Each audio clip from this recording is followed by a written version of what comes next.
ہر قسم کی حمد و ثنا اللہ رب العزت کے لیے جو ہم سب کا خالق، مالک اور رازق ہے، جس کی ہم پہ بے شمار اور بڑی بڑی نعمتیں ہیں۔ اللہ کی نعمتیں اتنی زیادہ ہیں کہ ہم انہیں شمار کرنا چاہیں تو شمار نہیں کر سکتے، ان کا شکر ادا کرنا چاہیں تو شکر ادا نہیں کر سکتے۔ اور ان نعمتوں میں سب سے بڑی نعمت اسلام ہے۔ ان نعمتوں میں سب سے قیمتی نعمت ایمان ہے۔ اور یہ اللہ کی اتنی بڑی نعمت ہے کہ اللہ رب العزت قرآن حکیم میں ارشاد فرماتے ہیں کہ یمنون علیک ان اسلموا قل لا تمنوا علی اسلامکم بل اللہ یمن علیکم ان ہداکم للایمان ان کنتم صادقین، کہ یہ لوگ جو نئے نئے مسلمان ہوئے ہیں یہ احسان جتاتے ہوئے آپ سے کہتے ہیں کہ ہم نے آپ کا کلمہ پڑھا ہے، ہم نے آپ کا دین قبول کیا ہے، اور اس چیز کا تذکرہ ایسے کرتے ہیں گویا کہ آپ پہ احسان کر رہے ہوں۔ اللہ تعالیٰ فرماتے ہیں کہ آپ ان سے کہہ دیں مجھے یہ احسان نہ جتاؤ، تمہارا یہ احسان نہیں ہے کہ تم نے میرا دین اختیار کیا ہے، تمہارا یہ احسان نہیں ہے کہ تم نے میرا کلمہ پڑھا ہے، بلکہ میرے اللہ کا تمہارے اوپر احسان ہے کہ اللہ نے تمہیں ایمان لانے کی توفیق بخشی ہے۔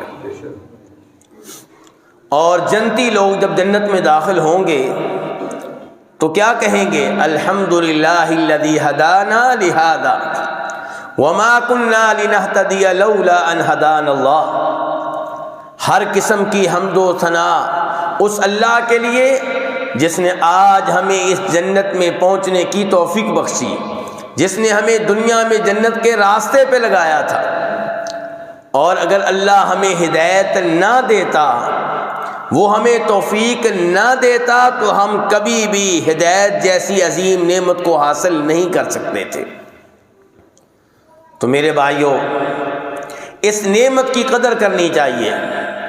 آپ اپنے دائیں بائیں دیکھیں گے لوگ دین کے لیے بڑی محنتیں کر رہے ہیں، بہت سا مال خرچ کر رہے ہیں، بہت سا وقت دے رہے ہیں، لیکن صورتحال یہ ہے کہ عاملۃ ناصبہ تصلی نارا حامیہ، کہ کئی لوگ روز قیامت ایسے ہوں گے جو دنیا میں عمل کر کر کے تھک چکے ہوں گے، لیکن انہیں جہنم کی آگ میں ڈال دیا جائے گا، کیونکہ جس دین کے لیے محنت کرتے رہے وہ محمد الرسول اللہ صلی اللہ علیہ وسلم کی طرف سے دیا گیا دین نہیں تھا۔ ان کی محنتیں اس دین کے لیے تھیں جو کفر و شرک پہ مبنی تھا، جو گمراہی پہ مبنی تھا۔ تو آپ کے دائیں بائیں دین کے نام پہ بڑی محنتیں کی جا رہی ہیں، لیکن افسوس ان محنتوں کا کوئی حاصل نہیں ہے، ان کا کوئی اچھا نتیجہ نہیں ہے۔ تو خوش نصیب ہیں وہ لوگ جنہوں نے توحید کی نعمت کو قبول کیا، توحید کی نعمت کو اختیار کیا، اور نتیجہ اس کا یہ نکلا کہ اللہ رب العزت کی طرف سے گارنٹی ہے کہ جس نے بھی لا الہ الا اللہ کہہ دیا بالآخر جنت میں جائے گا۔ ممکن ہے چوری کرنے کی وجہ سے سزا ملے، ممکن ہے بدکاری کی وجہ سے عذاب ملے، ممکن ہے سود لینے کی وجہ سے جہنم میں ڈالا جائے، لیکن ہمیشہ ہمیشہ کے لیے جہنم میں نہیں رہے گا، بلکہ بالآخر اسے جنت میں بھیج دیا جائے گا۔ یہ سب کچھ کیوں ہے؟ ایمان کی وجہ سے، اسلام کی وجہ سے، توحید کی وجہ سے۔ توحید کو اپنانے والے لوگ اتنے خوش نصیب ہیں کہ اگر انہیں کانٹا چبھے صبر کریں تو اجر و ثواب ملتا ہے، ان کے گھر میں فوتگی ہو جائے صبر سے کام لیں تو اس پہ بھی اجر و ثواب ملتا ہے۔ مصیبتیں تو آنی ہیں، آپ توحید پہ ہوں تب بھی، نہ ہوں تب بھی، فوتگیاں تو گھر میں ہونی ہی ہیں، آپ توحید پہ ہوں تب بھی، توحید پہ نہ ہوں تب بھی، لیکن توحید کی وجہ سے، سچے دین پہ ہونے کی وجہ سے یہ فائدہ اہل توحید کو ملتا ہے، اہل ایمان کو ملتا ہے، اہل اسلام کو ملتا ہے کہ ان پہ جو بھی پریشانی آتی ہے اس پہ اگر صبر کریں تو اس کی وجہ سے گناہ جڑتے ہیں، درجات بلند ہوتے ہیں۔ توحید بہت بڑی نعمت ہے۔ توحید کے معاملے میں، توحید کی دعوت دینے کے معاملے میں، شرک و بدعات سے روکنے کے معاملے میں بہت سے لوگوں نے اپنی اپنی محنتیں کی، اپنا اپنا کردار ادا کیا۔ ان عظیم انسانوں میں سے ایک انسان کا تذکرہ آج خطبہ جمعہ میں کرنے لگا ہوں، اور اس کا تذکرہ کرنے کا مقصد اس کو خراج تحسین پیش کرنا نہیں ہے، بلکہ مقصد کیا ہے؟ اللہ تعالیٰ کہتے ہیں کہ لَقَدْ كَانَ فِي قَصَصِهِمْ عِبْرَةٌ لِأُولِي الْأَلْبَابِ۔ ہم نے قرآن میں کئی واقعات بیان کیے ہیں۔ اللہ تعالیٰ کہتے ہیں ہمارے واقعات بیان کرنے کا مقصد یہ ہے کہ لوگ ان سے عبرت حاصل کریں، سبق حاصل کریں، ان کے ذریعے اپنی اصلاح کریں۔ تو قرآن کریم میں جو واقعات آئے ہیں ان کا مقصد یہ نہیں ہے کہ آپ سنیں اور مزے لیں، نہیں، مقصود یہ ہے کہ آپ ان سے سبق حاصل کریں، آپ ان سے عبرت حاصل کریں۔ تو میرے بھائیوں، امام محمد بن عبد الوہاب رحمہ اللہ کا نام تو آپ نے سنا ہوگا۔ انہیں کون نہیں جانتا؟ اپنے بھی جانتے ہیں، غیر بھی جانتے ہیں، لیکن اپنے ان کا تذکرہ خیر کے انداز میں کرتے ہیں اور پرائی ان کا تذکرہ برائی کے انداز میں کرتے ہیں۔ تو میں اس شخصیت کا تھوڑا سا تعارف آپ کے سامنے رکھوں گا، اور پھر میں یہ بتانا چاہوں گا کہ ان پہ کیا کیا تہمتیں لگی ہیں، کیا کیا الزامات لگے ہیں، ان کی کیا حقیقت ہے۔ اور مقصد یہ ہوگا کہ جب ان امور پہ گفتگو ہو تو ہم ان سے سیکھیں، ہم ان سے کوئی نتیجہ حاصل کریں۔ امام محمد بن عبد الوہاب رحمہ اللہ 1115 ہجری میں اویینہ شہر میں پیدا ہوئے ہیں، ریاض کے قریب یہ ہے۔ 1115 ہجری، آج کیا ہے؟ 1444۔ تو اس سے آپ اندازہ لگا سکتے ہیں کہ کتنے سال پہلے آئے ہیں۔ 1115 ہجری میں پیدا ہوئے۔ ان کے والد صاحب جج تھے، شرعی قاضی تھے، دادا جان بھی شرعی قاضی تھے۔ تو ان کے گھر میں علماء کا آنا جانا رہتا تھا، طالب علم آیا کرتے تھے۔ ان کے دادا جان نے ایک بڑا مکتبہ، بڑی لائبریری چھوڑی تھی۔ محمد بن عبد الوہاب رحمہ اللہ نے اس ماحول میں آنکھ کھولی۔ 10 سال کی عمر تک پہنچنے سے پہلے ہی قرآن کریم یاد کر چکے تھے۔ اپنے والد صاحب سے علم لیا، دیگر مقامی علماء کرام سے علم لیا، پھر علم کے لیے سفر کیا، مدینہ گئے، مکہ گئے، بصرہ گئے، ان شہروں کا بار بار سفر کیا، کس لیے؟ علم لینے کے لیے۔ میرے بھائیوں، دین کا علم لینے کے لیے قربانیاں دینا پڑتی ہیں۔ میرے اوپر اور آپ کے اوپر واجب ہے کہ ہم بھی دین کا علم لینے کے لیے وقت نکال لیں، مشکلات کا سامنا کریں، مصائب کا سامنا کریں، کسی نہ کسی عالم دین کے ساتھ جڑ جائیں جس کی کلاس میں ہم بیٹھیں، قرآن کی تلاوت سیکھنے کے لیے، ترجمہ قرآن سیکھنے کے لیے، تفسیر قرآن سیکھنے کے لیے، قرآن کا عقیدہ جاننے کے لیے، قرآن کے احکام و مسائل معلوم کرنے کے لیے۔ ہم یہ چاہتے ہیں کہ ہمیں جنت ملے، ہم یہ چاہتے ہیں کہ ہماری اخروی زندگی اچھی ہو۔ ہم میں سے ہر کوئی خواب دیکھتا ہے کہ اسے نبی علیہ الصلوۃ والسلام کی شفاعت ملے، لیکن محنت کرنے کے لیے ہم تیار نہیں ہیں، قربانیاں دینے کے لیے ہم تیار نہیں ہیں، جبکہ تاریخ یہ بتاتی ہے کہ انبیاء کرام علیہم الصلوۃ والسلام نے ایمان کے لیے، اسلام کے لیے، توحید کے لیے قربانیاں دی ہیں، ان کے وارث علماء کرام نے قربانیاں دی ہیں۔ اللہ تعالیٰ فرماتے ہیں احسب الناس ان یترکوا ان یقولوا آمنا وهم لا یفتنون ولقد فتنا الذین من قبلهم فلیعلمن اللہ الذین صدقوا ولیعلمن الکاذبین۔ کیا لوگ یہ سمجھتے ہیں کہ ہم نے توحید کو اپنا لیا، ہم ایمان لے آئے، ہم مسلمان ہو گئے اور ہمیں کامیابی مل جائے گی، آزمائشوں کا سامنا نہیں کرنا پڑے گا، امتحانات سے ہمیں نہیں گزارا جائے گا، مصائب میں ہمیں مبتلا نہیں کیا جائے گا، لوگوں یہ تمہاری غلط فہمی ہے۔ اللہ تعالیٰ کہتے ہیں ہمارا نظام یہ ہے، ہمارا اصول یہ ہے کہ ہم اہل ایمان کے امتحان لیتے ہیں تاکہ پتہ چلے کہ دعوی ایمان میں سچے ہیں یا جھوٹے ہیں۔ جب بھی آپ توحید کو اپنائیں گے، شرک و بدعات سے دور رہیں گے، شرک و بدعات سے منع کریں گے، شرکیات سے منع کریں گے، آپ کا امتحان ہوگا، آپ کا مذاق اڑایا جائے گا، آپ کے اوپر آوازیں کسی جائیں گی، آپ کا اپنے شہر میں محلے میں رہنا مشکل بنا دیا جائے گا۔ یہ اللہ تعالیٰ کا نظام ہے۔ تو امام محمد بن عبد الوہاب رحمہ اللہ نے توحید کا علم باقاعدہ سیکھا ہے اور اس کے لیے سفر کیا ہے، بار بار کیا ہے، بڑے بڑے علماء کرام سے انہوں نے علم لیا ہے، اور جب اپنے شہر واپس آئے، صحیح عقیدے کی دعوت دی تو مخالفتیں شروع ہو گئیں۔ یاد رہے کہ امام محمد بن عبد الوہاب رحمہ اللہ کا خاندان تمیم قبیلے سے تعلق رکھتا ہے۔ تمیم قبیلہ، اس کا کیا مقام و مرتبہ ہے؟ آئیے معلوم کرتے ہیں جناب ابو ہریرہ رضی اللہ تعالیٰ عنہ سے، مشہور و معروف صحابی ہیں، اور جناب ابو ہریرہ کی یہ روایت امام بخاری اسے اپنی صحیح میں لے کر آئے، امام مسلم اپنی صحیح میں لے کر آئے۔ وہ کہا کرتے تھے لا ازال احب بنی تمیم من ثلاث سمعتهن من رسول اللہ صلی اللہ علیہ وسلم۔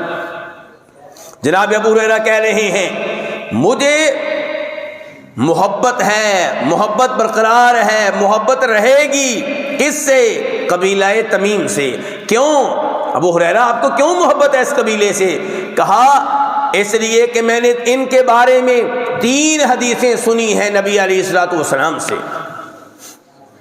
پہلی حدیث یہ کہ آپ نے کہا تھا ہم اشد امتی علی الدجال، جب دجال ظاہر ہوگا، دجال کا فتنہ شروع ہوگا، تو جو لوگ دجال کا مقابلہ کریں گے ان میں سے سب سے زیادہ جو دجال کے لیے خطرناک ثابت ہوں گے ان کا تعلق تمیم قبیلے سے ہوگا۔ دوسرے نمبر پہ فرمایا جناب ابو ہریرہ نے کہ نبی کریم صلی اللہ علیہ وسلم کے پاس تمیم قبیلے کی زکوٰۃ آئی تو آپ نے کہا تھا ہذہ صدقات قومنا، یہ زکوٰۃ کن کی طرف سے آئی ہے؟ ہمارے لوگوں کی طرف سے آئی ہے، میری قوم کی طرف سے آئی ہے۔ آپ نے تمیم قبیلے کو اپنی قوم قرار دیا۔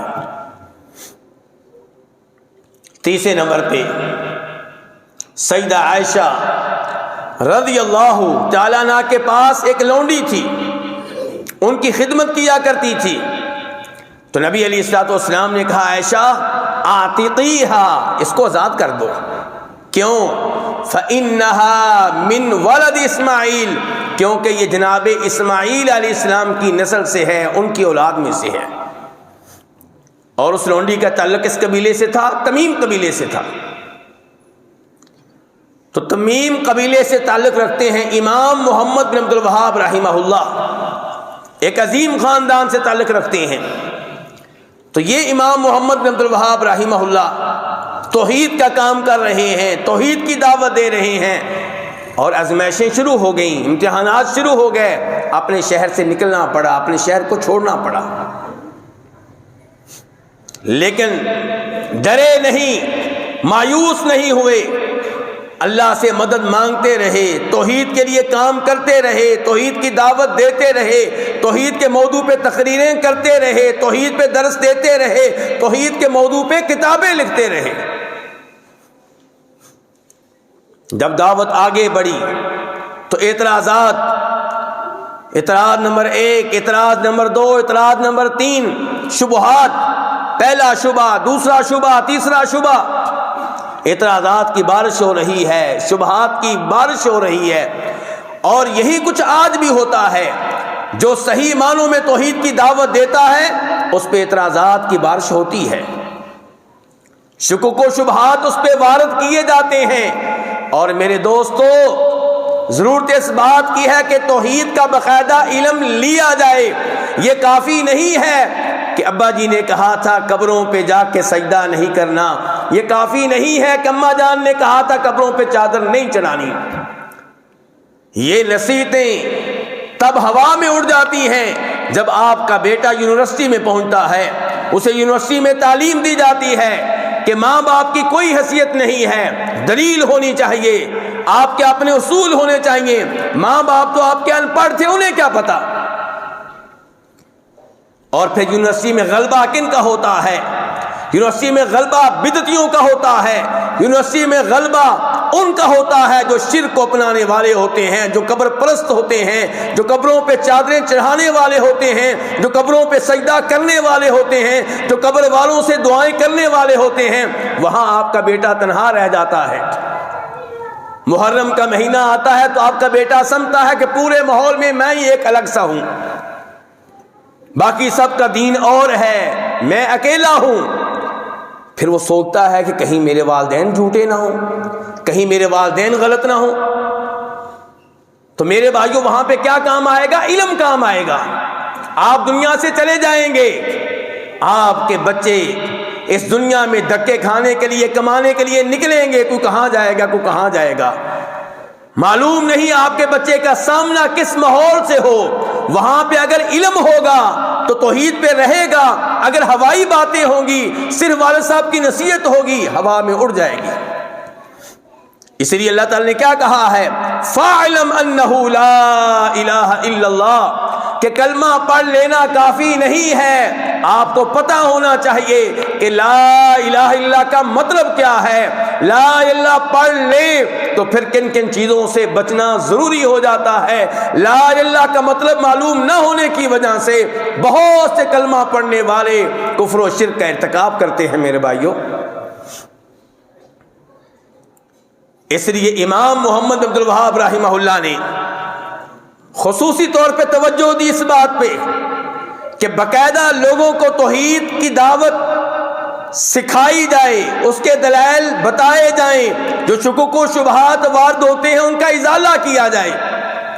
آپ نے سنا ہوگا کہ امام محمد عبد الوہاب رحمہ اللہ کی کتاب ہے کتاب التوحید، بڑی شاندار، اس میں قرآن کریم کی آیات ملیں گی یا نبی علیہ الصلوۃ والسلام کی احادیث ملیں گی، لیکن اس کتاب کی مخالفت کی جاتی ہے۔ امام صاحب اپنے زمانے میں اس کتاب پہ درس دیا کرتے تھے، کتاب اختتام کو پہنچتی دوبارہ اس کا درس شروع کر دیتے، پھر اختتام کو پہنچتی پھر اس کا درس شروع کر دیتے۔ ایک دفعہ شاگردوں نے کہہ دیا، شیخ صاحب یہ کتاب تو ہم کئی دفعہ پڑھ چکے، اب اس کی بجائے کوئی اور کتاب شروع کرنی چاہیے۔ امام صاحب خاموش رہے، شاگردوں سے کچھ نہیں کہا، لیکن ایک دن آئے اور کہنے لگے کہ فلاں علاقے میں ایک آدمی نے اپنی حاجت کو پورا کرنے کے لیے فلاں قبر کے نام پہ مرغا ذبح کیا ہے۔ طالب علموں نے، شاگردوں نے افسوس کا اظہار کیا کہ بہت برا عمل کیا ہے، بہت ہی بری اور غلط حرکت کی ہے۔ چند دن کے بعد دوبارہ آئے، کہنے لگے کہ اب پتہ چلا ہے کہ اس کا جرم یہ نہیں تھا، اس کا جرم کچھ اور تھا۔ جی استاد جی کیا جرم تھا اس آدمی کا؟ جی اس کا جرم یہ تھا کہ اس نے اپنی ماں کے ساتھ منہ کالا کیا ہے۔ تو شاگردوں کی آوازیں نکلی، جیسا کہ ابھی بھی چند لوگوں کی آواز نکلی ہے آپ کی طرف سے۔ تو شیخ صاحب نے کہا پتہ چلا کہ آپ کو کتاب و توحید پڑھانے کی ضرورت ہے، بار بار پڑھانے کی ضرورت ہے۔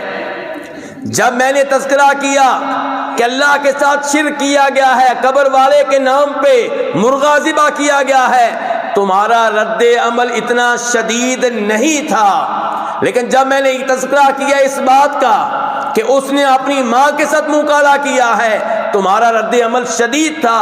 اس کا مطلب یہ ہے کہ ماں کے ساتھ بدکاری کو تم شرک سے بھی بڑا جرم سمجھتے ہو اور شرک کو سے چھوٹا جرم سمجھتے ہو، جبکہ کائنات کا سب سے بڑا گناہ کیا ہے؟ شرک۔ اور یہی صورتحال ہے میرے بھائیوں، میری اور آپ کی۔ ہمیں کوئی بتائے کہ ساتھ والے محلے میں کسی نے قبر پہ بکرا ذبح کیا ہے، قبر والے کے نام پہ بکرا ذبح کیا ہے، ہم ایک کان سے سنیں گے، دوسرے کان سے نکال دیں گے. ہم اس کو کوئی بڑا جرم نہیں سمجھیں گے.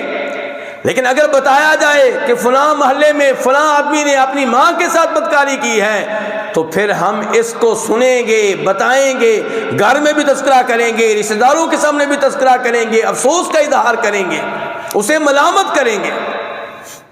تو اس سے پتہ چلا کہ ہمیں ابھی تک احساس نہیں ہے کہ بڑا گناہ کون سا ہے.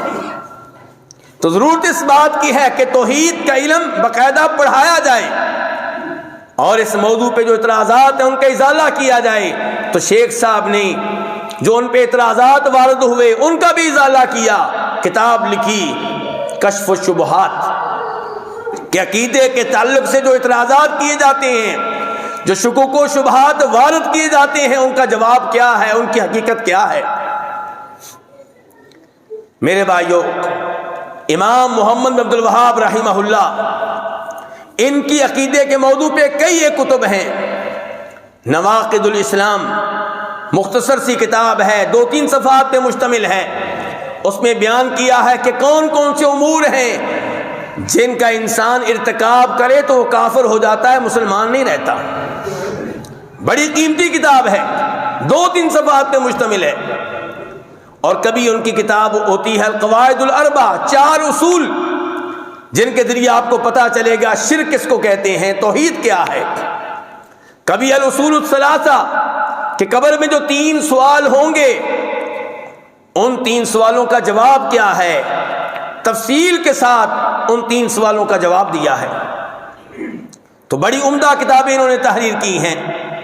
ان کتابوں میں سے ہر کتاب اس قابل ہے کہ اس کا اس مسجد میں درس دیا جائے، وہ کتاب باقاعدہ اس مسجد میں پڑھائی جائے، آپ پڑھنے والے ہوں اور کوئی محترم شیخ صاحب پڑھانے والے ہوں، اور درس میں آپ اکیلے نہ ہوں، درس میں آپ کے ساتھ آپ کے بیٹے موجود ہوں، اوپر آپ کی بیٹیاں موجود ہوں، آپ کی بیگم موجود ہو، آپ کے بچوں کو کوئی توحید سے ہٹا نہ سکے، انہیں کوئی شرک میں مبتلا نہ کر سکے.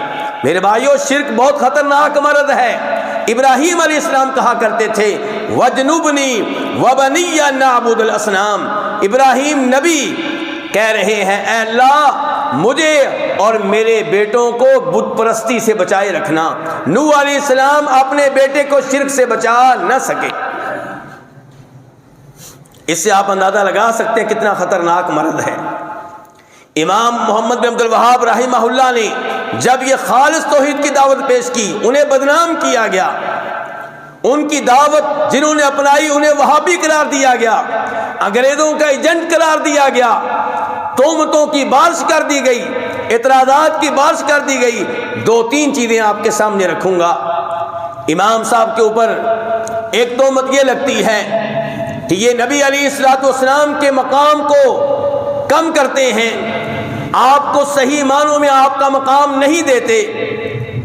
چنانچہ آپ ہی کے زمانے میں آپ کا مخالف تھا سلیمان بن سہیم، اس نے ایک کتاب لکھی، ایک لیٹر لکھا، دنیا کے مختلف علماء کرام کو بھیجا، کہا اس آدمی سے بچ جاؤ، یہ نبی علیہ الصلوۃ والسلام کا گستاخ ہے. کیا گستاخی کی ہے؟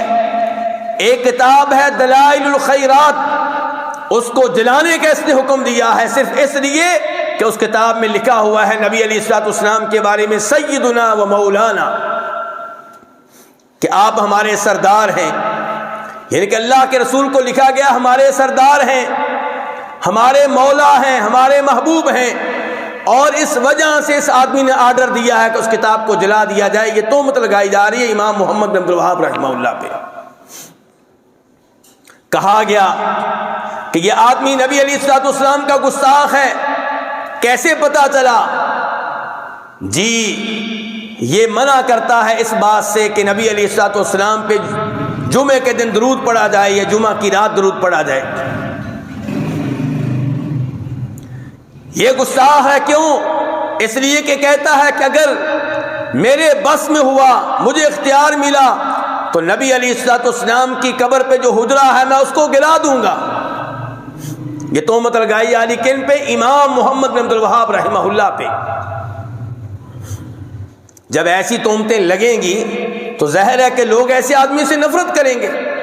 اور آج بھی جب علماء کرام صحیح معنوں میں توحید کی دعوت دیتے ہیں انہیں گستاخ کہا جاتا ہے، انہیں بے ادب کہا جاتا ہے، لوگوں کو ان سے بچنے کی تلقین کی جاتی ہے۔ میرے بھائیوں، امام محمد بن عبد الوہاب رحمہ اللہ خود وضاحت کرتے ہیں کہ انہوں نے ان جرائم کا ارتکاب کیا ہے یا نہیں کیا۔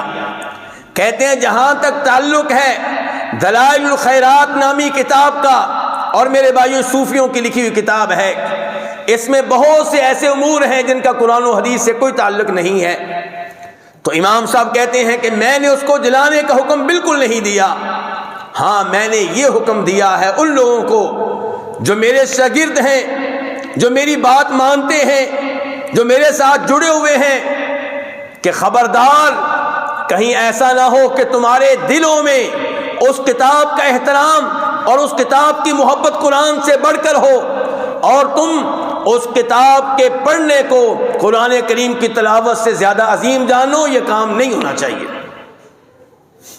بڑی عمدہ بات ہے، اور آج بھی یہ چیز آپ کو ملے گی۔ بہت سے ایسے جاہل مسلمان ہیں جو قرآن کریم سے زیادہ اپنے پیروں اور مولویوں کی کتابوں کو اہمیت دیتے ہیں، اسی سے امام محمد بن عبد الوہاب رحمہ اللہ روک رہے ہیں۔ جلانے کا حکم نہیں دیا، اور کہتے ہیں کہ یہ کہنا کہ میں درود پڑھنے سے منع کرتا ہوں، یہ بہت بڑی تہمت ہے، بہت بڑا الزام ہے۔ کہتے ہیں جہاں تک تعلق ہے اس بات کا کہ میں نے کہا ہو کہ آپ کی قبر پہ جو حجرہ بنا ہوا ہے میرے بس میں ہوا تو گرا دوں گا، کہنے لگے یہ بھی بہت بڑی تہمت ہے، بہت بڑا الزام ہے، میں نے ایسی کوئی بات نہیں کہی۔ میرے بھائیوں، نبی علیہ الصلوۃ والسلام کی قبر سیدہ عائشہ کے حجرے میں صحابہ کرام کے مشورے سے بنی ہے، اور اس لیے بنی ہے کہ جناب ابو بکر نے کہا تھا رضی اللہ تعالیٰ عنہ نے کہ نبی علیہ الصلوۃ والسلام نے ارشاد فرمایا تھا کہ انبیاء کرام کو اسی جگہ دفن کرتے ہیں جہاں انہیں موت آئے، جہاں ان کی روح قبض ہو۔ تو اس لیے نبی علیہ الصلوۃ والسلام کو سیدہ عائشہ کے حجرے میں آپ کی روح قبض ہوئی تو آپ کو ادھر ہی دفن کیا گیا۔ تو یہ بالکل درست تھا، اور اس میں اللہ کی کئی حکمتیں تھیں، چونکہ آپ کی قبر سیدہ عائشہ کے حجرے میں بنی ہے، اس لیے وہ لوگ جو قبروں کے ساتھ شرک پہ مشتمل سلوک کرتے ہیں انہیں یہ سلوک کرنے کا موقع نہیں ملا۔ اللہ نے آپ کی قبر کی حفاظت کی ہے، ورنہ عام طور پہ قبریں پختہ بنانے کی اجازت نہیں ہے، قبروں پہ بلڈنگ تعمیر کرنے کی اجازت نہیں ہے، خود نبی علیہ الصلوۃ والسلام نے اس سے منع کیا ہے۔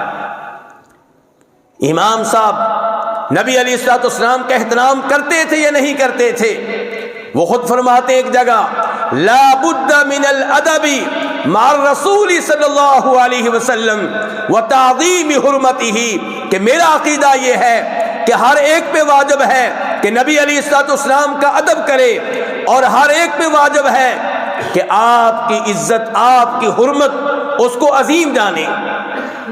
امام محمد عبد الوہاب رحمہ اللہ نے نبی علیہ الصلوۃ والسلام کی سیرت پہ ایک نہیں کئی کتابیں لکھی ہیں، آپ کی سیرت کو بیان کیا ہے، آپ کی زندگی کو بیان کیا ہے، اور الاصول الثلاثہ جس کا پہلے نام میں ذکر کر چکا ہوں اس میں بھی نبی علیہ الصلوۃ والسلام کی سیرت بیان کی ہے۔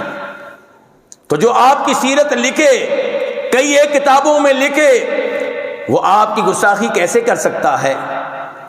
امام محمد عبد الوہاب رحمہ اللہ تو یہ کہتے ہیں کہ میرے نزدیک محمد رسول اللہ کا مطلب کیا ہے؟ جب ہم کلمہ پڑھتے ہوئے کہتے ہیں کہ اللہ کے علاوہ کوئی معبود برحق نہیں، اور میں یہ شہادت دیتا ہوں کہ جناب محمد اللہ کے رسول ہیں صلی اللہ علیہ وسلم، تو اس کا مطلب کیا ہے؟ کہتے ہیں اس کا مطلب یہ ہے کہ طاعتہ فیما امر، جب جناب محمد کو اللہ کے رسول مان لیا تو آپ نے یہ تسلیم کر لیا کہ میں نبی علیہ الصلوۃ والسلام کا ایک ایک آرڈر اس کی تعمیل کروں گا، اس پہ عمل کروں گا، اس کو اپناؤں گا، اور آپ نے یہ مان لیا کہ وجتناب ما نہا عنہ وزجر، جس چیز سے آپ نے منع کر دیا، جس چیز کو آپ نے ممنوع قرار دے دیا، جس کو آپ نے حرام قرار دے دیا، میں اس سے دور رہوں گا۔ یہ ہے آپ کو رسول ماننے کا مطلب۔ آپ کو رسول ماننے کا تیسرا مطلب یہ ہے کہ تصدیقہ فیما اخبر، آپ نے ماضی کی بات بتائی، مستقبل کی بات بتائی، جو بھی بتائی آنکھیں بند کر کے آپ کی تائید کروں گا، آپ کی تصدیق کروں گا۔ آپ نے بتایا تھا آدم علیہ السلام آئے، میرا عقیدہ ہے کہ آدم علیہ السلام آئے تھے۔ آپ نے بتایا تھا نوح علیہ السلام بطور نبی آئے، میرا عقیدہ یہ ہے کہ نوح علیہ السلام بطور نبی آئے۔ آپ نے بتایا تھا دجال آئے گا، میرا عقیدہ ہے کہ دجال آئے گا۔ آپ نے بتایا تھا عیسیٰ علیہ السلام زندہ ہیں اور قیامت سے پہلے زندہ نازل ہوں گے، میرا عقیدہ ہے کہ زندہ نازل ہوں گے۔ میں ہر اس بات کو مانوں گا جو اللہ کے رسول علیہ السلام نے بتا دی۔ یہ ہے آپ کو رسول ماننے کا مطلب۔ اور چوتھا مطلب آپ کو رسول ماننے کا یہ ہے کہ اللہ یعبد اللہ الا بما شرع، عبادت ایک اللہ کی ہوگی، کسی اور کی عبادت نہیں کی جا سکتی۔ لیکن اللہ کی عبادت بھی اپنی مرضی سے نہیں ہوگی، اپنے مسلک کی مرضی سے نہیں ہوگی، اپنے پیر صاحب کی مرضی سے نہیں ہوگی، بلکہ اللہ کی عبادت ویسے ہوگی جیسے محمد الرسول اللہ صلی اللہ علیہ وسلم نے بتائی ہے۔ کیا ایسی گفتگو کرنے والا اللہ کے رسول علیہ السلام کے ساتھ گستاخی کر سکتا ہے؟ قطعاً نہیں۔ امام محمد بن عبد الوہاب رحمہ اللہ لکھتے ہیں نبی علیہ السلام کے بارے میں کہ ہوا سید الشفعاء، روز قیامت اللہ تعالیٰ جن جن کو شفاعت کا موقع دیں گے ان میں سب سے افضل اور سب سے اعلیٰ جناب محمد الرسول اللہ صلی اللہ علیہ وسلم ہوں گے۔ وہ لکھتے ہیں کہ آپ صاحب المقام المحمود، آپ وہ ہیں جن کو مقام محمود دیا جائے گا، جو ساری دنیا کی شفاعت کریں گے۔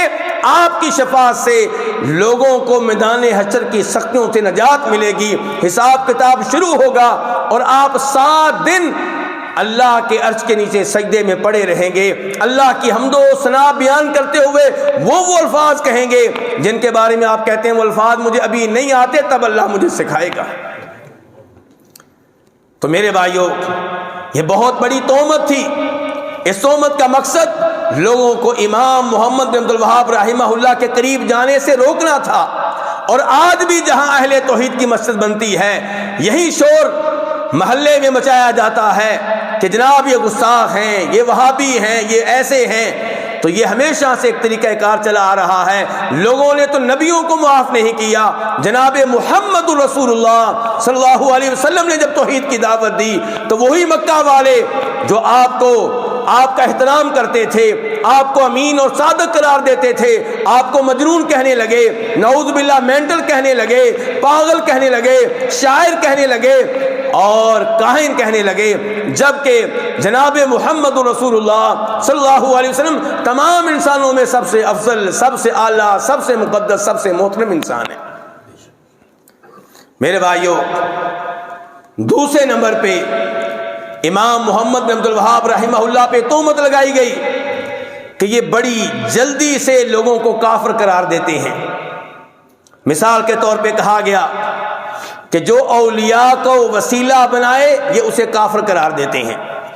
میرے بھائیوں، توجہ چاہوں گا آپ کی، مسئلہ ذرا توجہ سے سمجھنے والا ہے۔ صالحین کو، اولیاء کرام کو، انبیاء کرام علیہم السلام کو وسیلہ بنانا، یہ ایسا لفظ ہے جس میں ابہام ہے، جس میں اجمال ہے۔ اس کو تفصیل کے ساتھ سمجھنے کی ضرورت ہے۔ اگر کوئی آدمی کسی زندہ نیک آدمی سے کہتا ہے میرے لیے دعا کریں تو یہ بالکل ٹھیک ہے، سنت کے عین مطابق ہے۔ صحابہ کرام نبی علیہ السلام کے پاس آیا کرتے تھے اور آپ سے دعائیں کرایا کرتے تھے۔ زندہ موجود جس کو آپ نیک سمجھیں اس کی دعا کو وسیلہ بنانا بالکل ٹھیک ہے۔ اور دوسرے نمبر پہ یہ ہے کہ آپ اللہ سے کہیں کہ یا اللہ فلاں ولی کے صدقے، فلاں نبی کے صدقے، اس کے طفیل، اس کے واسطے سے مجھے شفا دے، مجھے جنت دینا، مجھے رزق دے، مجھے علم دینا۔ تو یہاں پہ اس ولی کی ذات کا اللہ کو وسیلہ دیا گیا ہے۔ یہ وہ وسیلہ ہے جس کے بارے میں امام محمد بن عبد الوہاب رحمہ اللہ کہا کرتے تھے یہ بدعت ہے، شرک نہیں کہتے تھے، کفر نہیں کہتے تھے، کہتے تھے شرک، یہ شرک نہیں ہے، کفر نہیں ہے، لیکن بدعت ہے، قرآن و حدیث سے ثابت نہیں ہے۔ قرآن و حدیث سے ثابت نہیں ہے کہ صحابہ اکرام رضوان اللہ علیہم اجمعین نے نبی علیہ الصلوۃ والسلام کی ذات کا اللہ کو واسطہ دیا ہو، کسی ولی کی ذات کا اللہ کو واسطہ دیا ہو، تو کہتے تھے کہ یہ بدعت ہے۔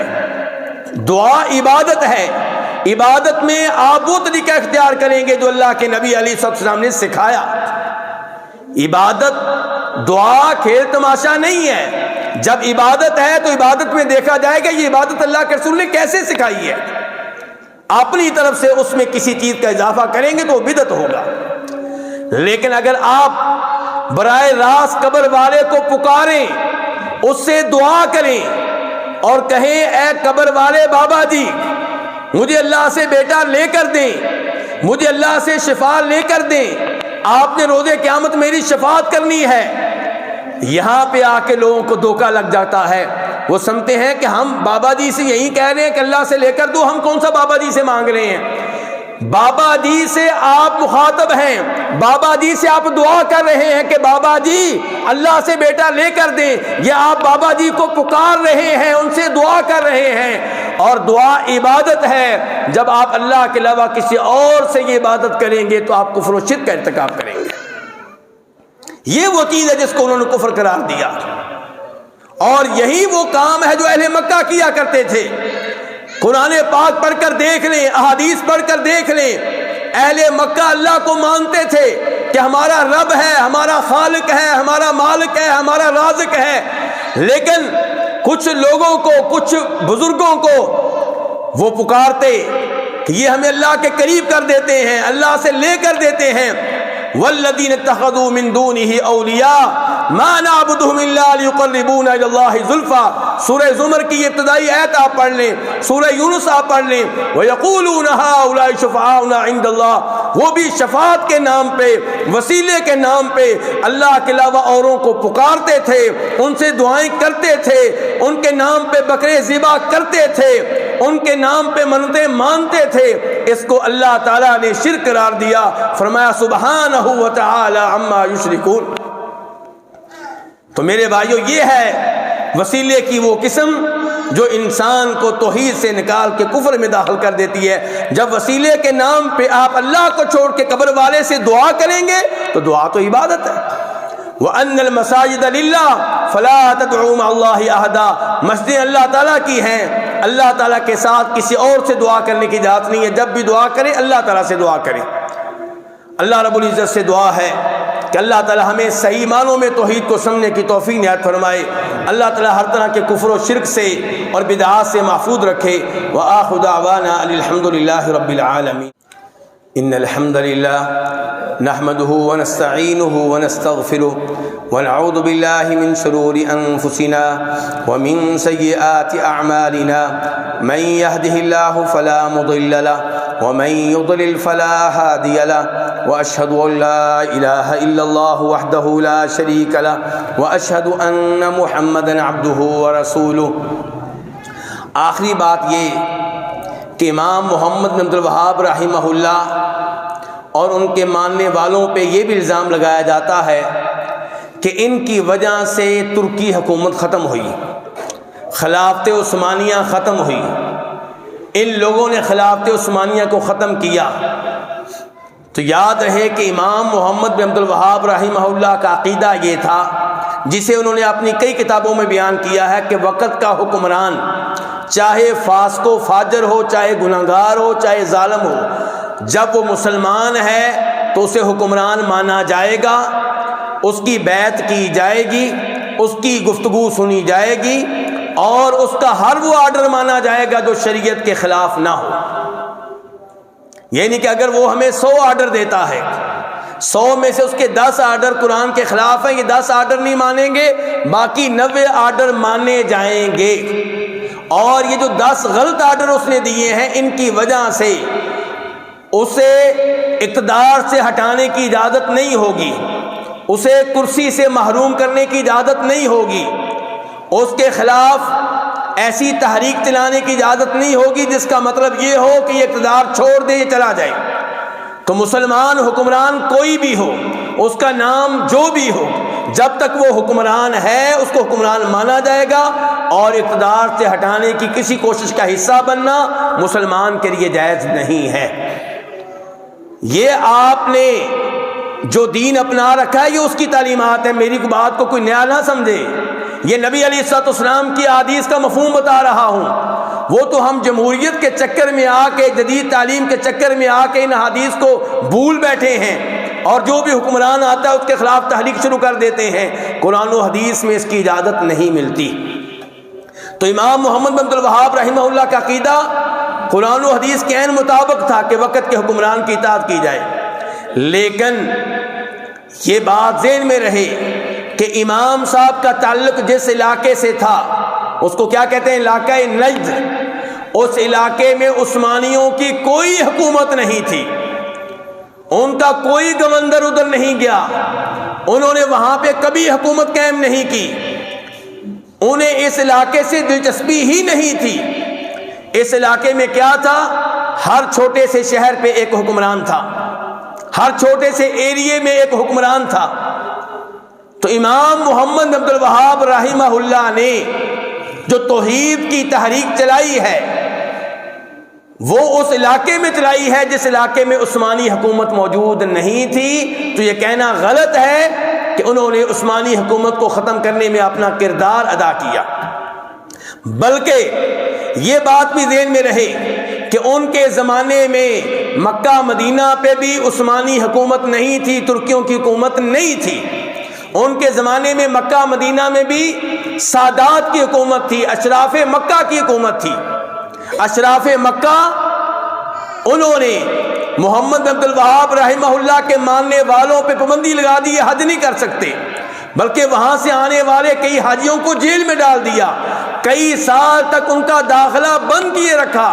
اور جب امام محمد عبد الوہاب رحمہ اللہ کے ماننے والوں اور ان کے مابین لڑائی شروع ہوئی تو اس کا آغاز کرنے والے بھی اشراف مکہ تھے۔ وقت چونکہ ہو چکا ہے، مجھے کہا گیا تھا 1:45 پہ خطبہ ختم کرنا ہے، اس لیے میں یہیں پہ اپنی گفتگو کا اختتام کرتا ہوں۔ اللہ تعالیٰ سے دعا کرتا ہوں کہ اللہ تعالیٰ ہم سب کے گناہ معاف فرمائے، اور اللہ رب العزت ہماری چھوٹی موٹی عبادات کو قبول فرمائے۔ اللہ تعالیٰ ہمیں شرک و بدعات سے محفوظ رکھے، ہماری اولاد کو اللہ تعالیٰ ہر طرح کے فتنوں سے بچائے رکھے، ہماری اولاد کو اللہ تعالیٰ نیک بنائے۔ جن کے پاس اولاد نہیں ہے اللہ تعالیٰ انہیں نیک صالح اولاد عنایت فرمائے، جن کے پاس بیٹے نہیں ہیں اللہ تعالیٰ انہیں نیک صالح بیٹے عنایت فرمائے۔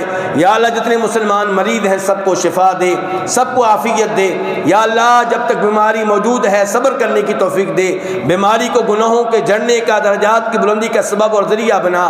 یا اللہ جن لوگوں نے یہ مسجد قائم کی، قائم کرنے میں تعاون کیا اور قبروں میں جا چکے، یا اللہ ان کی قبریں منور فرما، یا اللہ ان کی قبریں کشادہ فرما، یا اللہ ان کی قبروں پہ اپنی رحمتیں اور برکتیں نازل فرما۔